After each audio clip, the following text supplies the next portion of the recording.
इनेलो राष्ट्रीय महासचिव अभय सिंह चौटाला पहुंचे। आज फतेहाबाद जाट धर्मशाला में आयोजित वर्कर्स मीटिंग में पहुंचे अभय सिंह चौटाला ने कांग्रेस और भाजपा पर जमकर बरसे अभय सिंह चौटाला ने कहा कि कांग्रेस को नहीं मिल रहे उम्मीदवार, 6 अप्रैल के बाद इनेलो उतारेगी उम्मीदवार। भाजपा पर साधा निशाना, कहा 400 के दावा करने वाली भाजपा के पास नहीं है उम्मीदवार।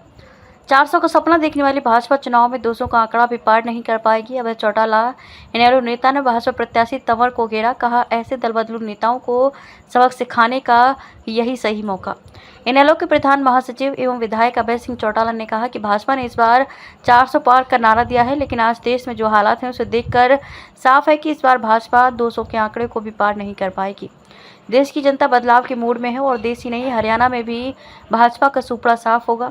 वे रविवार को फतेहाबाद की जाट धर्मशाला में लोकसभा चुनावों को लेकर कार्यकर्ताओं की बैठक को संबोधित कर रहे थे।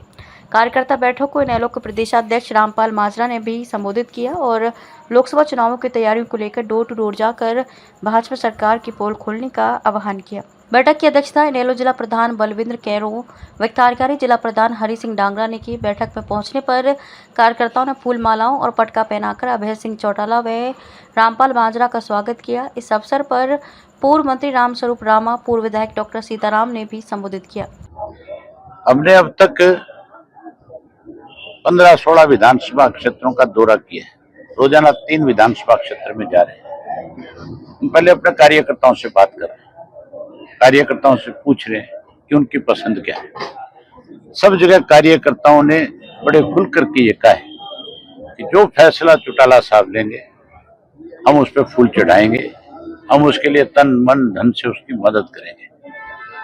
हमने 6 तारीख को चौधरी देवीलाल जी की पुण्यतिथि है और उसी दिन हमने अपनी कोर कमेटी की बैठक दिल्ली में बुलाई है। पहले 9 बजे वहां पे सर्वधर्म प्रार्थना सभा का आयोजन है, चौधरी देवीलाल जी की समाधि पे जाएंगे। उसके बाद फिर चौटाला साहब के रेजिडेंस के ऊपर हमने बैठक रखी। उस बैठक में सब लोगों के साथ बैठ करके चौटाला साहब विचार विमर्श करेंगे। जो नाम आए हुए हैं, जो 5 मेंबरी कमेटी ने नाम दिए थे, उसके ऊपर चर्चा होगी और फिर उसके बाद तय करेंगे कि किसको कहां से चुनाव लड़ाना है। जल्दी ही चुनावों के कैंडिडेट्स के नाम की हम घोषणा करेंगे। आज फतेहाबाद की बैठक आपने देखी है, कितनी बड़ी संख्या में कार्यकर्ता आया हुआ था। हमारा फतेहाबाद का इलाका तो सरसों की खेती का है। हर आदमी आज व्यस्त है फसल की कटाई में। उसके बावजूद भी हजारों की संख्या में लोग आए हुए थे और लोगों ने एक फैसला कर लिया, मन बना लिया कि अब इस भाजपा को हर हालत में सबक सिखाएंगे और कांग्रेस को नजदीक नहीं फटकने देंगे। कांग्रेस के पास तो उम्मीदवार ही नहीं है। वो तो भूपेंद्र हुड्डा शैलजा को कह रहा है तू लड़, शैलजा भूपेंद्र हुड्डा को कह रही है तू लड़। लड़ने को कोई तैयार नहीं है। आज मैदान छोड़ के भाग रहे हैं। इसलिए भाग रहे हैं कि केवल नेता के रूप में काम करते रहे हैं, कभी लोगों के बीच में नहीं गए।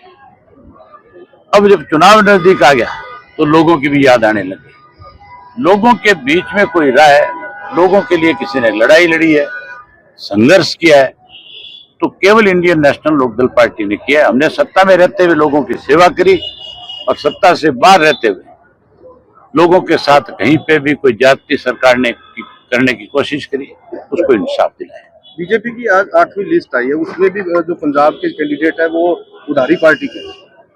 भाजपा का दिवालिया पिट गया। जो 400 पार की बात करते हैं उनके पास उम्मीदवार नहीं है। आप देखो, सरसा में उम्मीदवार नहीं, कुरुक्षेत्र में उम्मीदवार नहीं, हिसार में उम्मीदवार नहीं, भिवाड़ी में उम्मीदवार नहीं, सब किराए भाड़े के लिए रखे।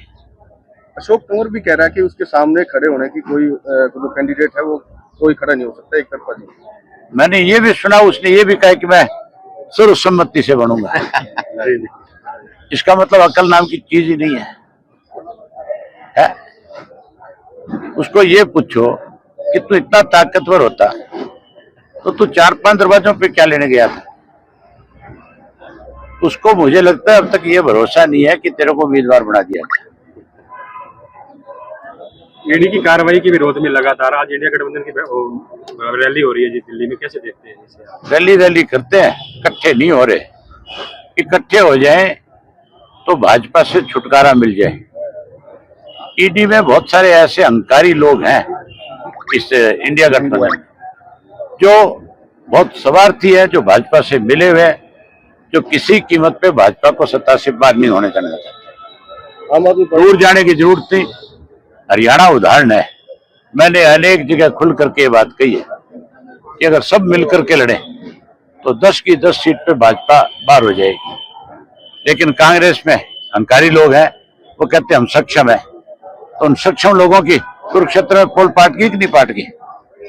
और अभी आप देखना, ये जो अपने आप को सक्षम कहते हैं, चुनाव मैदान छोड़ करके भागी।